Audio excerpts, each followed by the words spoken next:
25 оны алтны одоо гүйцэтгэл гэх юм уу те тэр талаар бүгдээрээ өөрийнхөө өнцгөөсөө ингээд ийм байна. Одоо ялангуяа одоо Австралид ийм байна, Канадад ийм, Монголд ийм байна гэдэг тэгээд байгаль орчин талаасаа ийм бас харагдчихсэн шүү гэдэг ярьчул зүгээр ах гэж бодож байна. Нэг бас өөрсөд нэмж бас цар хөрөөрөө бас нэмж хэлж бас ярьж болно.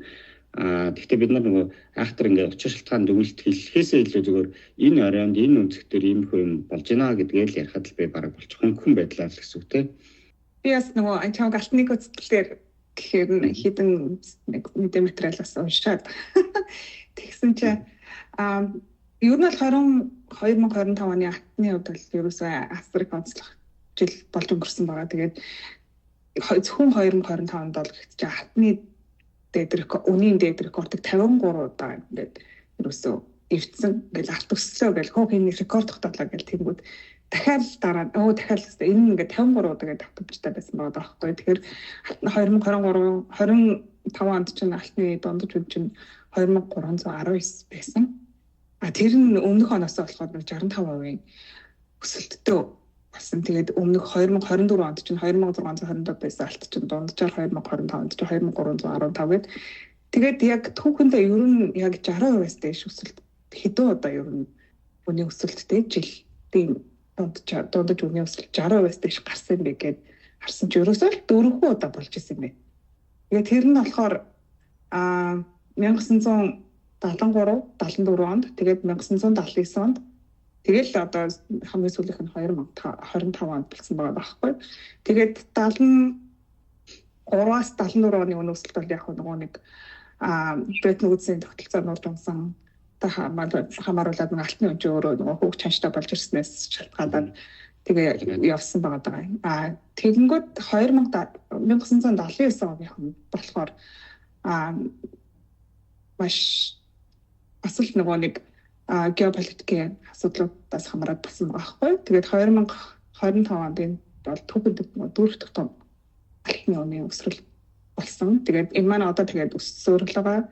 Тэгээ 2025 оны хамгийн дээд үн чинь сая $12 сарын 26-нд тогтоогдод $4530 ирсэн. Тэгэхээр нэрд бол алтны үнийн тийм сонирхолтой бас тэл болсон байна гэж бодож байгаа. Канадад ер нь ямар хөө 25 онд алтны салбар ер нь хэрхэн одоо болж өнгөрөв? Тэгээ манай Канадад ч нөгөө Америк Канадад ч ерөөсөө дэлхийн зах зээл рүү шууд холбогдолтой явцдаг болохоор яг ингээд дэлхийн зах зээлээс ингээд тусдаа ингээд салгаж үзээд байх бол нэг юу бол байхгүй. Тэгээ яг нөгөө үнийн өсөлт үнэ талаас бол онцгой тийм Канадад зөвхөн гэсэн тийм юм байхгүй. Аялал нийлүүлэлтийн хувьд бол бас өөр төрлийн авах. Олон шинэ ордны юу ашиглалтанд орсон уу? Тэр талаар бол ерөөсөө яг судалж үзэхгүй. Яг хэдэн шинэ орд ашиглалтанд орсон бэ яасан гэдгийг хараагүй л. Яа. Окей.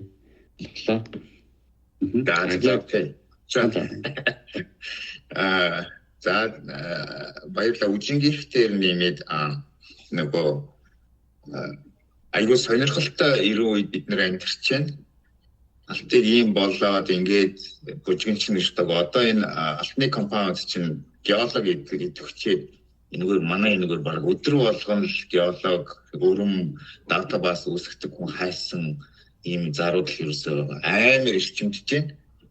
Тэгээд тэр нь сая одоо би нөгөө хуваараа ингээд өөр тишээ нүүл нүчи ярьчи гэдэг суурь хаанчсан ажил байгаа юм чинь би нэг жоохон хүүхдүүдээ одоо явчих гэсэн ингээд өгсчлээ гэдэг юм зүгээр ядаж надад ингэж нөлөөлөх үсээр тийм байгаа. Одоо жишээ хэлэхэд Калгурлид Бурбанк гэдэг бүр хотоагаад ингээд нүүцсэн тэгээд би тэнд 19 онд өргөжсэн тэгээд тэр жишээ нь ингээд айгүй чи ингээд сонир хайгаад баслаа айгу характеристик айгу төвхөртэй болчихсон. Тэгээд байхгүй ингээ юу чгүйгээ манай сэлэн мэлэн байдаг штэ нэг юм ганц хоёр чулуун дээр айгу юм хүчсэн хэрнээ ингээ цаашаа хайхгүй ашиглалт орохоор ашиггүй болчихдог. Тийм юу талбайд айгу их байдаг. Тэгээд энэгээр чинь бүгд тэрийг хараад шинэ ордууд одоо тухайн үедээ хинч ашиггүй болохгүй болдог системүүд байсан. Маш их амжилттай юм л та. Нэг тийм том өргөн фронт явж байгаа. хоёр түргэн фронт бол нөгөө дээрхэн одоо яг 90-ад оноос өмнө үүсгдсэн нөгөө хаягдлууд чинь одоо тэр чинь дундаж монд чинь ингээд асахтаа аваачаад системтэй нэг доор боловч яг өрөмтгөр тэр чинь яг орд төш нэг юм алга цог штэ. Тийм болохоор ингээд зориулж ерөөсөө тэрнийг боловсруулдаг байсан. За тэр шороонууд бол одоо амар хөдөлж байна. Тэгээд алтны салбарт ботлник те ингээд бүх юмыг хязгаарлаад байгаа юм одоо ерөөсөө нийлэл болж хувирлаа. Одоо ерөөсөө алтны хайгуул алтны юу гэхээсээ илүү нийлтэй хүнлэлийн хамгийн сайн бизнесээ босгож байна. Энэ компанид бол ерөөсөө нөгөө өдрийн хаашаа зарах нийл хаана тэр нэг Focus Minerals гэж компани жишээ нь Goldguard сая 4 жилийн өмнө мил барьсан. Тэр хятад эдтэй компани гэж би баг рубха. Тэдний мил рүү бол одоо маш их зарж байна. Тэднийх бол одоо extend хийгээд мил амар бизнес одоо ална гэдэг шиг болж байна. Тэгэхээр тэдний үн өсгөхлөөр нөгөө акттай газар хайгуулаа хийцэн газруудад айгүйх бенефит тэр хүмүүст нь ирж байна л та. Яг л тийм цаг үе юм бол. Сонирхолтой байна тий. Маш сонирхолтой. За баг нөгөө дахиж нөгөө gold rush дахиж эхэлж байгаа юм шүү. Тий. Амар юм. Ерөөсөө нөгөө нэг prospecting лиценз гэдэг нөгөө 10-20 мянгаар ингээд зараад байдаг. Тэр мэрч бол ерөөсөө ингээд гүйжидэг боллоо шүү дээ энэ хувьд бол. Зөв. Окей. Сонирхолтой байна. Одоо олон бас жижиг чигсэн ордууд бас эргэлтэнд авах боломжууд бас бүрдэж байна тий. Ийм өндөр дээр болол. Тэгээд том шкала юугаар яхад сая би нэг юу тэр gold гэдэг нэг нэвтрүүлэг гэдэг тэрнийг харж ирсэн чинь хоёр янзын орд гэдэг юм байна л да. Нэг нь high grade, нөгөөх нь high scale. Ийм л хоёр төрлийн орд явдаг. Тэгээд ийм high scale-тэй орнууд л ийм юмнаас айгүй benefit хүртдэг юм биш. Тэгэхээр жижиг биш юм том хэмжээний high scale заавал байх ёстой гэдэг үг байдаг юм байна. Зөв. Окей. Ойлголоо. Буянзад мэдээлэл шеэр хийх мэдээлэл байгаа юу? Тэгээд угаасаа ингээд эдийн засагт ингээд алтны үн бүр ингээд rockтай гол хүрээлтэй all time high та хэдэн ч удаа тавч өгдөг болж юм хэлснээр одоо 60% та үрэл 1900 нөгөө 73 онд болсон тэр нөгөө нэг үйл явдал өрөндө хайртай нэг бас баг болох гэдэг юм билүү хараад байхгүй яа тэгэхээр 1973 онд ч нөрөө алтыг нэг $35 хүртэл ингээл барьсан те өнжөр хөөгч ханчгүй яг л юм байна тогтсон байсан чинь үгүй одоо ингээд US-д идэх одоо үнцэн буураад долларт идэх үнцэн буурсны улмаас бол алт өгч авчаалаад тэгээд ингээд rock тасан чи цай ч гэсэн бас одоо эдийн засгийн political economic одоо ингээд unstable байдал ч гэсэн алтны үнд бас үсгэд нэлээд нөлөө үзүүлсэн болов гэж би харж байна. За доллар ч гэсэн ер нь бол дөнгөс одоо энэ өмнөх жилүүтэй харьцуулахад нэлээд одоо сул хүчээ алдсан байна. За тэгээд Central Bank өөрөө борлогын хүүгээ өндөр барьжаад буурууллаа. Энэ нь бол хөрөнгө оруулагчдад алт илүү attractive болж байгаа юм болоо. Тэгээд эдийн засгийн ийм одоо докторгүй байгаа энэ үед болохоор алт одоо илүү одоо хөрөнгө оруулалтын одоо safe нэг одоо нэг хөрөнгө оруулалт бас хөрөнгө хатгалах хүний ингээд нэг belief дээр одоо алт одоо ингээд ихтэй үүсэж байгаа шүү дээ. Тэрэнд нь илүү алт илүү attractive байгаад ингэж хараад байна.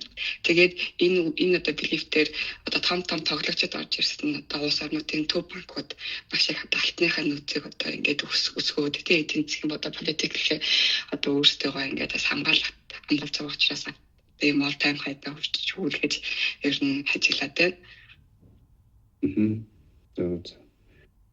Тэ одоо энэ 73 оноос хойш тэр технологи бас айгүйх дагаж хөгжсөн юм лээ шүү дээ. Үнэн ингээд суларч чөлөөлөгчлөөр тэгээд технологи айгүйх одоо бидний хэрэгжилж байгаа гол технологи яг 70-70 оноос хойш яг одоо бүр яг өнөөдрийн дөрөвдөрхөө олоод ингээд явсан юм билээ.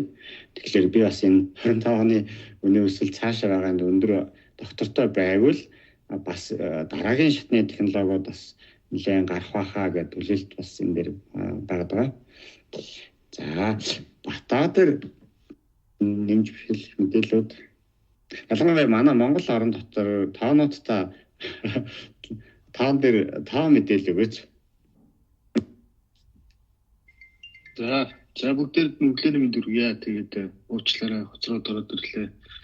За яг нөгөө өмнөх 10 минутын яриаг бас сайн сонсоог учраас ерөнхийдөө мэдээлэл өгөхөд за миний хувьд болохоор алтны зах зээл дээр өмнө нь Монгол банкн дээр валютын нөөц өдөртөө байхдаа нэлээд бас анхаарч ажилладаг байсан. За яг тэрнээс хойш сүүлийн 5 орчим жил дээр бол яг илүү статистик дээр ажиллаж байгаа болохоор гадаад зах зээл дээр бол тийм нэрийн одоо судалгаа эсвэл одоо багаж одоо мэдээлэл бол бага байна. Тэгэхдээ одоо хүмүүсийн хэлж байгаа жишээ одоо сүүлийн үеийн үнийн өсөлтөд мэдээж энийг харж байгаагаар бол энэ Америкийн нэгдсэн улсын засгийн газраас явуулж байгаа бодлого хамгийн их нөлөөлж байгаа гэж харж байгаа. Энэ маань өөрөө ялангуяа тэр санкцд одоо төв банкуудын нөөцийг одоо шууд одоо зарцаах энэ өмнө болдгоо байсан явдлууд бол одоо болж байгаа нь өөрөө төв банкуудыг ялангуяа одоо томоохон эдийн засгуудыг бол өөрсдөө алтлуу ярих буюу аль нэг одоо төв банк мөнгөд эвлэхээс хараатус хэлбэрээр барихтлуу бол нэлээд төдөж оруулж байгаа болов уу гэж харж байна. За хоёрт бол Америкийн эдийн засгийн өөрийн бас одоо энэ байж байгаа нөхцөл байдал за Трампын явуулж байгаа бодлогоос шалтгаалаад бол ялангуяа хөрөнгөний зах зээл дээр гадагшаа Америкийн зах зээлээс бусад зах зээл рүү бол одоо хөрөнгө гадагш руу урсгал бол бас сүүлийн 1 жил гаруй хугацаанд бол нэлээд явж байна. Энийг нөгөө фандын урсгалын статистикээр бол харж болж байгаа. За энэ нь өөрөө Америкийн зах зээлийн урд нь онгоцны зах зээл нэлээд өсөлттэй байсан бол эргээд бус орны хөрөнгөний зах зээл бол нэлээд өндөр өсөлттэй байхад нөлөөлж байна. Жишээлбэл одоо манай хамгийн Косби ихэд одоо 25 орчим өөр өссөн гэлэн сүүлийн одоо он гарснаас хойш жил өрөхгүй хугацаанд ч тэгээд дээрэс нь төв банкуд алт нэлээд их авж ийн. За дээрэс нь ингээд яваад ирэхээр ерөнхийдөө цагуун зах зээл дээр том өөрчлөлт бол одоо орж ирэх магадaltaй болж байна гэж харж байна.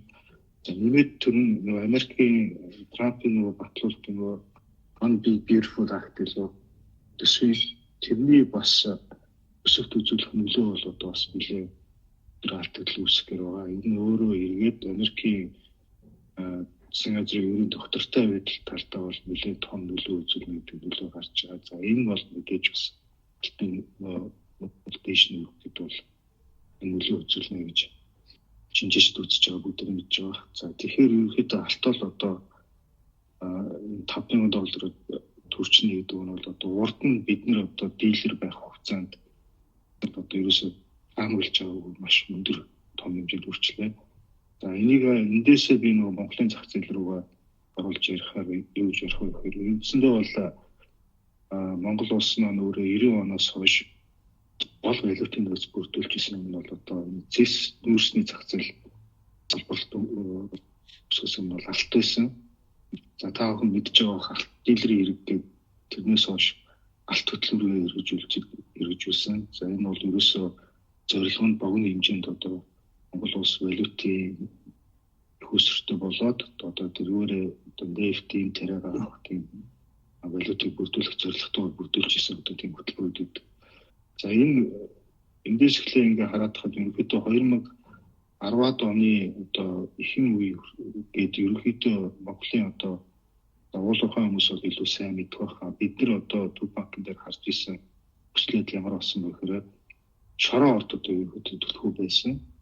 Шороо ордуудын нөөц ерөнхийдөө яг нөгөө нөөцийн мэдээлэлээс хараад ирэхээр нөөц бол нэлээд шавтах тийш бол орж ирж харагдаад байдаг.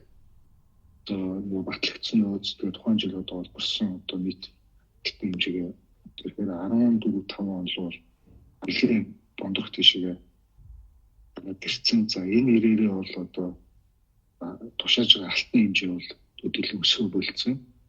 За энэ бол 20 тонноос тийш гарах болцсон. За сүүлийн одоо ковидос хойш бол бүр одоо жилдээ 11-13 тонн руу орж ирээд ингээд тушааж байгаа алтны хэмжээ буурчаад байна. За энийг ингээ бид нэр ажиглахаар мэдээж одоо баян онгор өөрийн гасны газар одоо үндсэн орд орж байгаа боловч үндсэндээ энэ том хэмжээний жилдээ 2-3 тонн алт олборлттой байсан компаниудын олборлтын хэмжээ бол сүүлийн жилүүдэд бол нэлээд буураад орж ирж байгаа. шинээр орж иж байгаа алтны ухаануудын олборлж байгаа хэмжээнд бол тийм өндөр биш байдаг.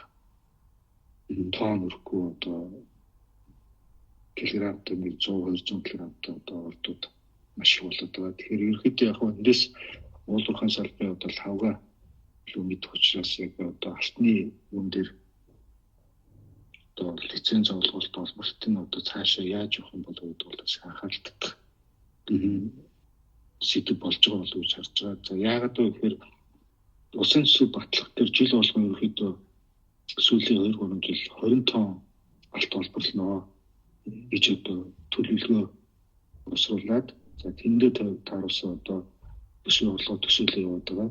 За гүйцэтгэл 24 дээр 11 тонноос 20 гэж орж ирээд нөтлөн 16 бол сая нэлээд буцаад өссөн. Гэхдээ 20% өрөхгүй байгаа. Тэгэхээр ерөнхийдөө энэ маань өөрөө юу хэлж байгаа нөхөр манай дээр эдгээр одоо үн огцом нэмэгдсэн ч гэсэн эргээд нөгөө олборлтын хэмжээ бол тийм хурцтай сэргийж чадахгүй. Энэ маань өөрөө нөгөө одоо хайгуул тэгээд хайгуулын жишээлбэл олборлтын ашиглалтын жишээлбэл холбоотой болов уу гэж харж байгаа. За ерөнхийдөө бас нэмээд мэдээлэл өгөхөд бол биднийг 2014-5 онд яг нөгөө алтны санхүүжилт гэдэргээд ажиллаад алт хөтөлбөргээ явж байхад тухайн үед өртөг бол бас нэлээд өндөр болцсон байсан. Тухайн хаанчтай харьцуулахад за шороо орд бол нэг 600-аас 800. Тэрнээс хойш одоо өртөг эдгээр одоо өслөж гисэн уг нь бол одоо нэлээд бас их ашигтай одоо болохоор энэ салбар харагддаг.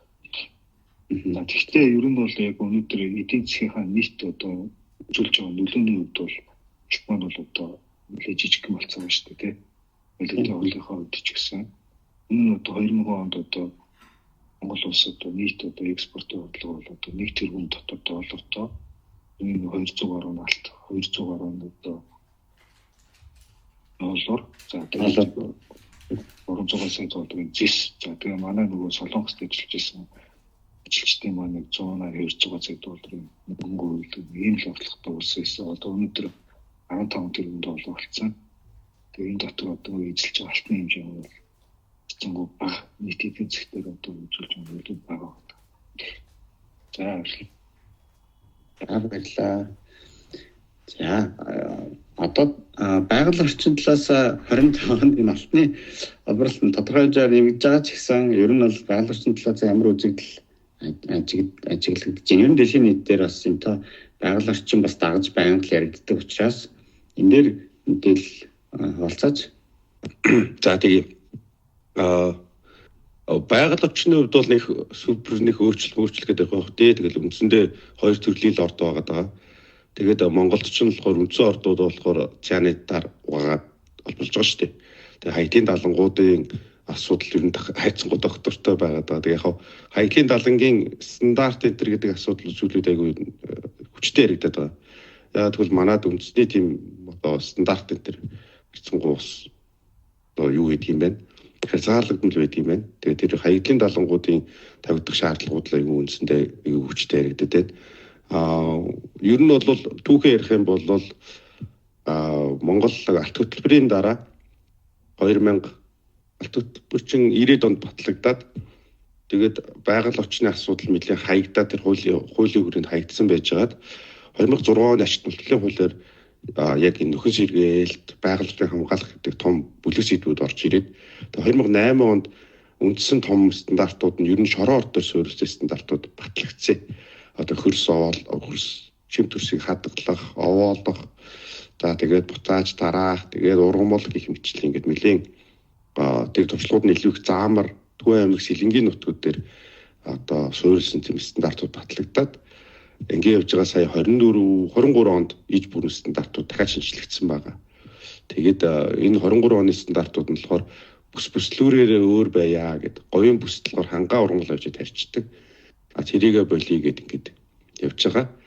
За тэгээд байгаль орчны хувьд бол ер нь уул уурхайн салбараа дагаад ингээд нэлийн агцтай хөгжөөд явж байгаа. Тэгээд уул уурхайн салбарын буйнаар одоо Монгол улсын түүхэнд байгаагүй ахсар хэмжээний байгаль орчин даатгал цуглардсан байдгийн яам дээр Тэгээ тэр датагаа бас банаа салбар бас жоохон дижитал биш мэлийн аналог маягийн мэдээллүүд айгүй тийм тоон боловсруулалт хийхэд айгүй өчигдөр туталтай датанууд байдгийг. Тэгээ тэрийг нөөцлөйгээд л яриад ингэ явчихин да. Баярлалаа.